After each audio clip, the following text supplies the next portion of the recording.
नमस्कार. मी कविश डांगे, माजी सरचिटणीस SEA. सर्व SEA सदस्य,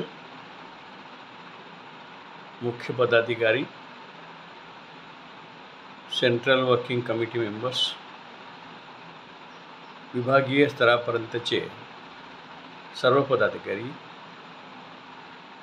यांचे अभिनंदन. मुख्यत्वे करून सरचिटणीस यांनी आमचेही आभार मानले. त्यामुळे श्री खुमकर साहेबांना धन्यवाद. एप्रिल 23 ते 28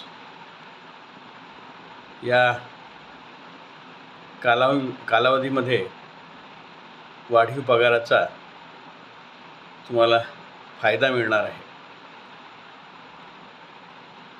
19% जी वेतनवाढ झाली ती साजेशी आहे आणि एप्रिल 23ला 42% महागाई भत्ता असल्यामुळे जवळपास ही जी वाढ आहे बेसिकच्या 26.98 आहे. आणि जर 24चा जर विचार केला 2024चा, तर आता महागाई भत्ता 50% झालेला आहे आणि त्यामुळे बेसिकमध्ये 28.5% वाढ होणार आहे. अर्थात 7 जुलैला करार झाला, मेमोरँडम ऑफ अंडरस्टँडिंग. मॅनेजमेंट आणि संघटना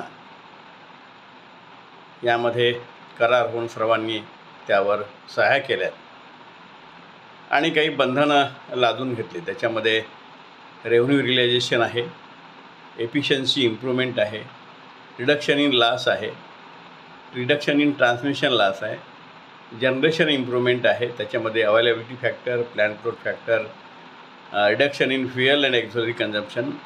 अशा प्रकारे आपल्याला या पातळीवरती काम करावायचे आहे आणि म्हणून त्या दृष्टीने कामाला लागणे अत्यंत आवश्यक आहे. आमचा वेज रिव्हिजनच्या संदर्भामध्ये प्रस्ताव तयार करत असताना एक खारीचा वाटा असतो. मुख्य पदाधिकारी ज्याप्रमाणे आदेश देतात त्याची अंमलबजावणी करण्याचं काम आम्ही करत असतो. या वेदिंच्या वाटचालीत जवळपास 1998, 2003, 2008, 2013, 2018 आणि 2023 या सर्व वेद रिजनमध्ये मुख्य पदाधिकारी आणि तत्कालीन मुख्य पदाधिकारी यांनी जसे जसे आदेश दिले त्याप्रमाणे वेद रिजनमध्ये आम्ही सहभाग घेतला. जहाँ को तो हम गुलशन न कर सके, काटे ही कुछ कम किए, गुजरे जहाँ से हम. अशा प्रकारे आमचा सहभाग राहिलेला आहे आणि आमचे जे आदर्श आहेत, रमेश घोलप, जंबू खोत आणि RR शेख या जगात नाही, परंतु त्यांनीच मला संधी दिली या वेद रिव्हिजनच्या संबंधामध्ये अभ्यास करण्याची आणि त्यानुसार मी तो अभ्यास केला आणि त्यामुळे आज त्याचा फायदा होतो. म्हणजे असं म्हणतात की जगत जगत शिकावे आणि शिकत शिकत जगावे, अशा प्रकारे विनोबा भावे यांचं म्हणणं आहे आणि म्हणून आम्ही याचा अभ्यास करीत असतो. आमचे आभार मानल्यामुळे पुन्हा एकदा खुमकर साहेबांचे धन्यवाद. खास करून आज जो मी व्हिडिओ तयार करत आहेत ते बहुतेक ACBच्या लोकांसाठी. आता जी पगारवाढ होत आहे त्याच्यामध्ये माझ्या हिशोबाने सब इंजिनियरला जो बेसिक फिक्स होणार आहे तो 44,445, JEEला 58,570, त्याच्यानंतर AEला 73,588, DYला 81,858 आणि Eला 97,227. अशा प्रकारे ही जी आहे म्हणजे याच्यामध्ये डेसिग्नेशन चेन आहे, sub engineer to JEE, JEE to AE, AE to DY, DY to additional E आणि E. तर अशा प्रकारे वेज रिव्हिजनचा जो फायदा आहे तो बेसिकमध्ये या स्केलवरती होईल. अजून स्केल तयार झाले नाहीत, परंतु या स्केलप्रमाणे तयार होण्याची दाट शक्यता आहे. याच्यामध्ये एक 5-10 रुपयाचा फरक राहू शकतो. आता ACBमध्ये बरेच लोक इन्व्हॉल्व आहेत. म्हणजे कसं, एवढा पगार झाल्यानंतर आपण पुन्हा या संदर्भामध्ये लोभ जास्त ठेवू नये. वीज ग्राहकाकडून जास्तीचा पैसा मिळेल अशा प्रकारची भावना किंवा अशा प्रकारचा कल हा थोडासा घातक आहे आणि म्हणून याच्यापासून सावध असायला पाहिजे. मी ACBच्या साईटवरून जी माहिती काढली त्याप्रमाणे जवळपास 23मध्ये 61 कर्मचारी ACBमध्ये इन्व्हॉल्व झालेले आहेत आणि 24मध्ये आत्तापर्यंत जवळपास 31 ACB केसमध्ये इन्व्हॉल्व झालेले आहेत. आत्ता परवा 10 तारखेला एक एक्झिक्युटिव्ह इंजिनियरसुद्धा त्याच्यामध्ये ACBमध्ये सापडलेले आहेत. आपण ACBमध्ये अटकलो की आपलं फॅमिली लाईफ डिस्टर्ब होत आहे. आपण जे काही करतो आहे ते आपली फॅमिली सुखी राहावी यासाठी सर्व गोष्टी करत असतो. परंतु आपल्या लोभामुळे जो आता प्रिव्हेन्शन ऑफ करप्शन ॲक्ट 1988 आहे त्याच्यामध्ये 2 कलम आहेत, कलम 7 आणि कलम 13.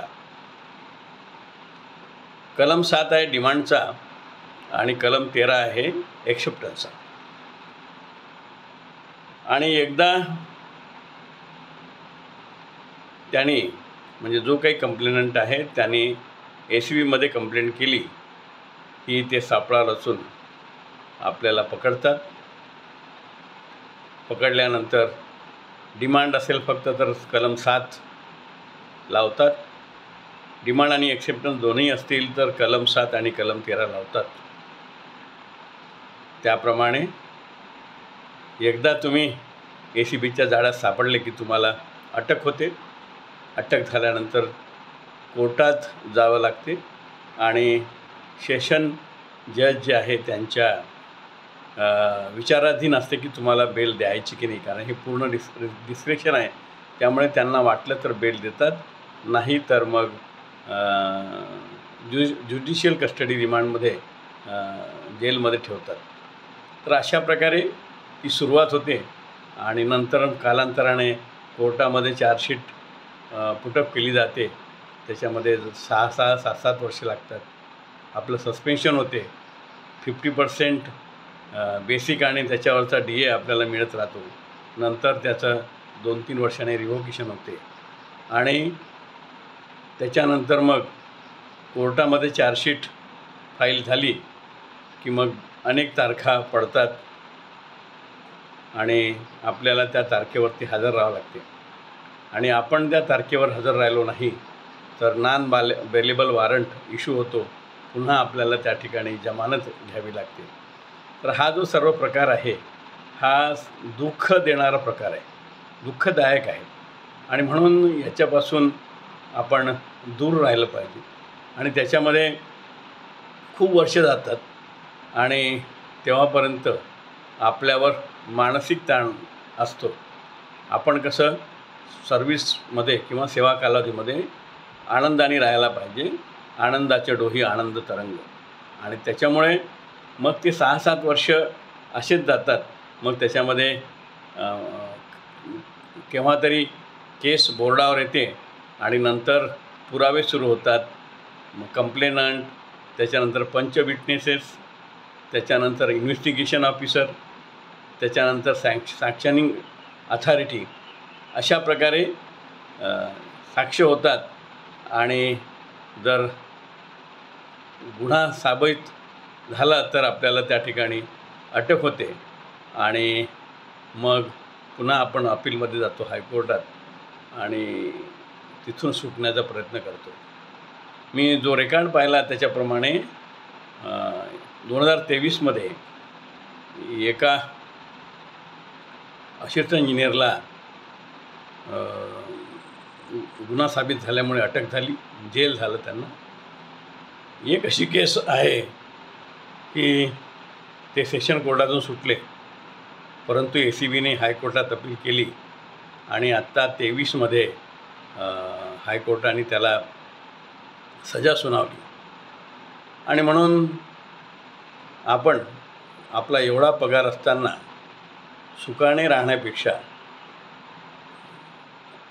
त्या ठिकाणी ACBकडे टर्न होणे किंवा कंझ्युमरकडून जास्तीचा फायदा मिळवणे याच्यापासून कृपया दुरापास्त व्हावे आणि आपली फॅमिली सुखी कशी राहील याचाच प्रयत्न करावा. कारण या ACBमध्ये तुम्ही जर 5,000 रुपयाची लाच घेतली असेल किंवा लाच मागितली असेल तर ACBच्या केसमध्ये तुमचा सस्पेन्शन झाल्यानंतर जो काही 50% बेसिक आहे त्याचा लॉस होतो. त्याच्यानंतर SR 88मध्ये एन्क्वायरी होते, डिपार्टमेंट एन्क्वायरी. त्याच्यामध्ये एखादा चार्ज प्रूव्ह करतातच आणि मग एक इन्क्रिमेंट किंवा 2 इन्क्रिमेंट विथ क्युम्युलेटिव्ह इफेक्ट याचा लॉस होतो. आणि एकदा एक इन्क्रिमेंट विथ क्युम्युलेटिव्ह इफेक्ट जर लॉस झाला तर जवळपास 10 लाखाचं नुकसान होते.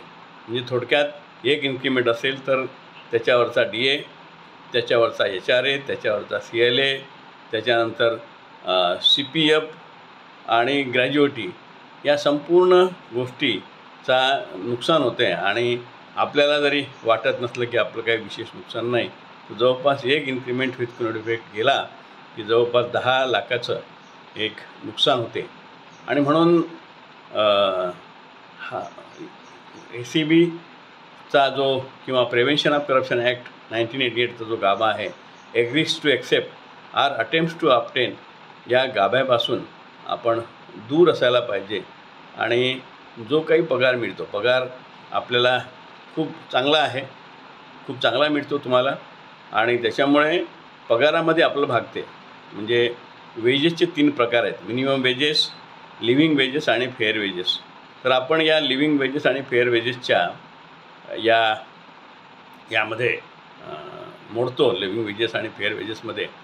आणि त्याच्यामध्ये हा जो काही आपल्याला पगार मिळतो तो पगार आपल्या फॅमिलीच्या सुखासाठी सफिशियंट आहे. आणि जो पगार आपल्याला मिळतो तो त्याच कामासाठी मिळतो जे तुम्हाला असाईन केलेलं आहे.